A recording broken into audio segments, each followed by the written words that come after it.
Hi, everyone. Thank you for joining, and welcome to the show, Book Parade with Richard Wills, the show for book authors, experts, and entrepreneurs. And I'm your host, and I'm excited about today's show because my studio guest today is Miss Lynette M. Smith, and it's a pleasure to have her here. Lynette is a book author. She's also a professional copy editor. She lives and works in Yorba Linda, California. And she's an all-around author. She's done book signings, interviews, workshops, and group presentations. She's the author of the book, How to Write Heartfelt Letters to Treasure for Special Occasions and Occasions Made Special. Great read, entertaining as well as motivating. Good to see you, Lynette. Thank you very much. And thank you for being here. Sure, my pleasure. Great. And what a great book, because your book kind of rekindles the appreciation that we have for writing good old-fashioned letters, which seem to be a lost art. What gave you that idea? Oh my gosh. November 22nd, 2008 gave me that idea at the rehearsal dinner of my son when he got married.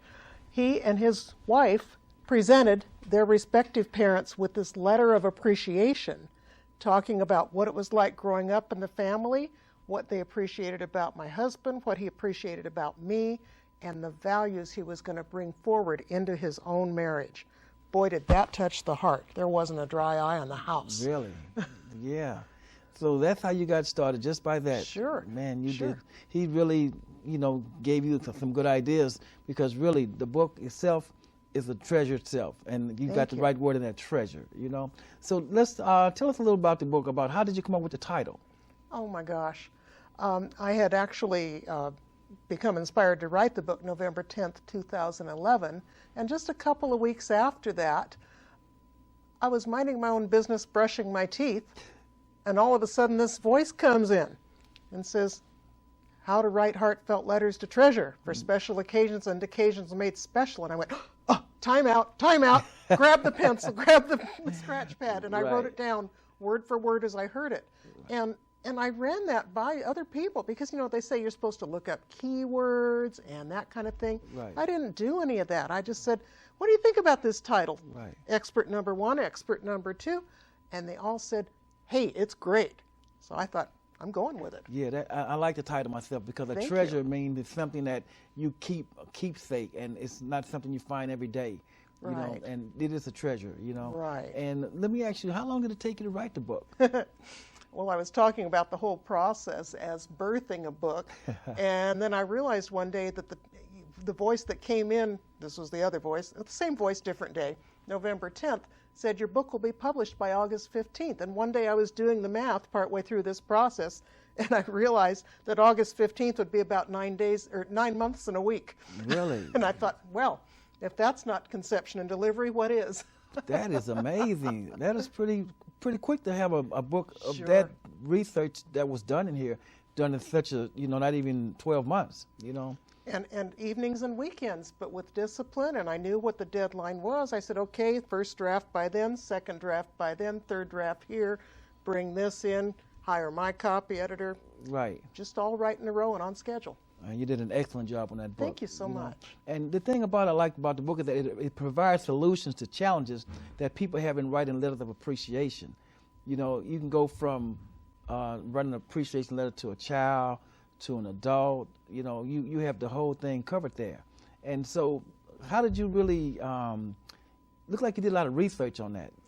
It would seem so, but I did a lot more thinking than research. I did some research, I'll tell you, but that was primarily for one of my favorite chapters that I'll tell you about perhaps later on.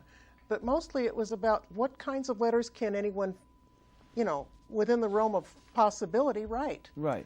And that expresses their appreciation. What are the occasions, or what are the special situations that might not be on the calendar, but it's still special enough to write a letter? Okay.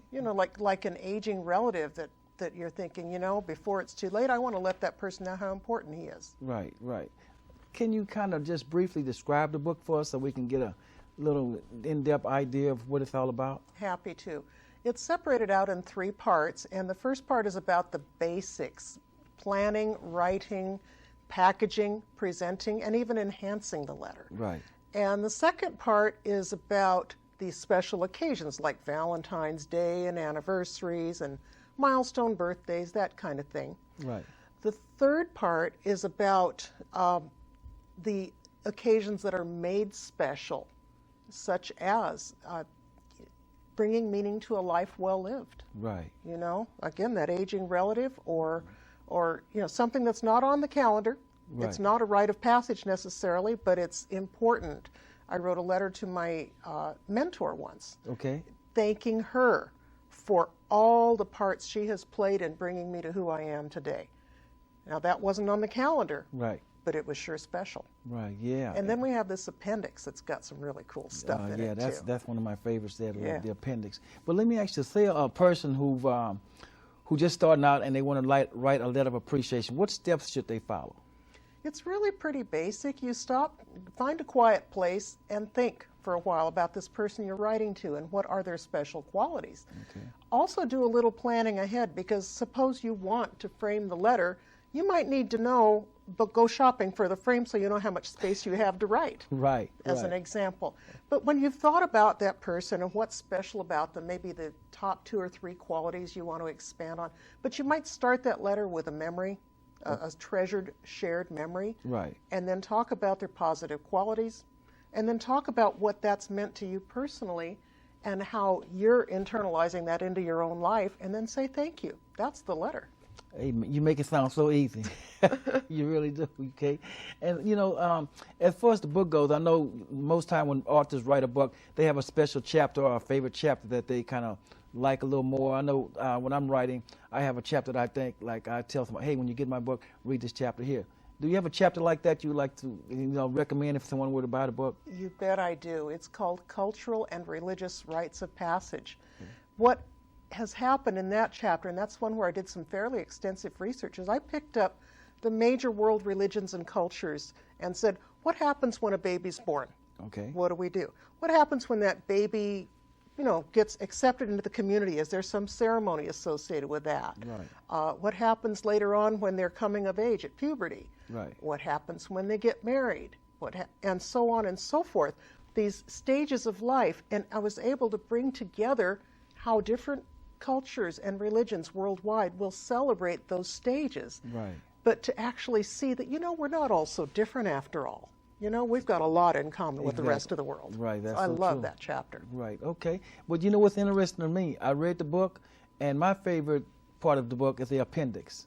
You know, and while I say that is because in the appendix you kind of like you go through so many different aspects of writing, especially if you get writer's block. You know, there's one section where you give an interpretation of if you get stuck here, here's some quotes you can use, here's some ideas you can use to really make it sound like it's making sense to you.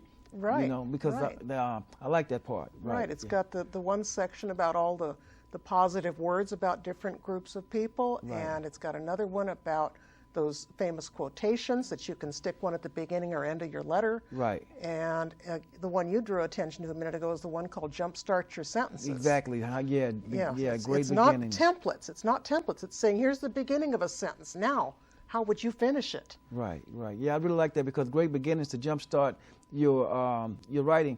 That really gave me some inspiration because I have to do a presentation like in a week, and just reading that, I got a little idea of where I need to go to keep moving forward with that. Right, it'll keep you moving on the Right. process. Yeah, it does, you know. And basically with the book itself, give us a little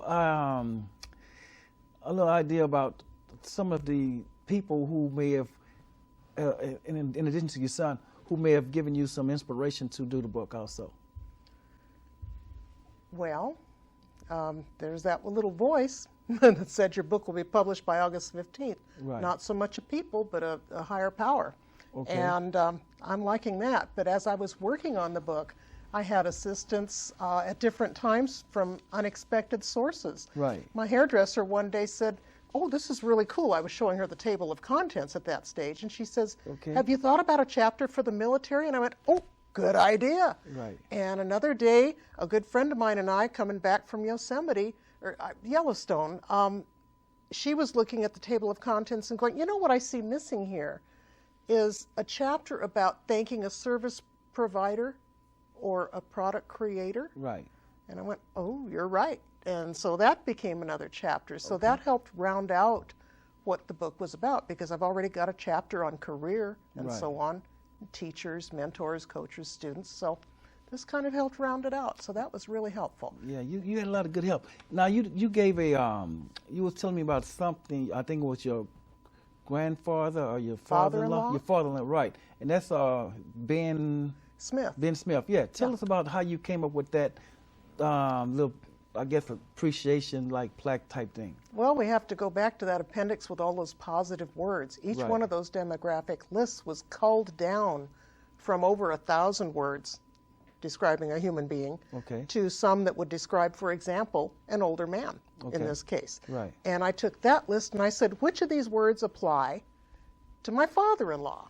Okay. And I then, just for fun, made a really neat list out of it and said, you know, Ben Smith, who says you're indescribable? Right. And I made a nice alphabetical, colorful list of all these words that described him. Okay. Can we bring that Ben Smith document up right quick here? Oh yeah, that's it right there. So you really described, it looked like so much you describing on him. It's like, how could someone not say thank you for that, you know? Yeah, So- well, that was given to him on the occasion of his 90th birthday, and it was a very special moment. Oh, really? Really? Yeah. Really? So in your book, do you give people ideas how they can do the same thing to maybe honor someone and give them some, you know, some really appreciation of thanks? Sure, in the presentation chapter and the enhancement chapter, there are several ideas on things you can do to build around that letter or perhaps in lieu of it, but the letter is really what the book is about. Okay. And it's a one-of-a-kind book. And what we're going to do, we're going to take a break right now. And when we come back, we're going to find out why your book stands apart from everything else out there. Thank you. Okay?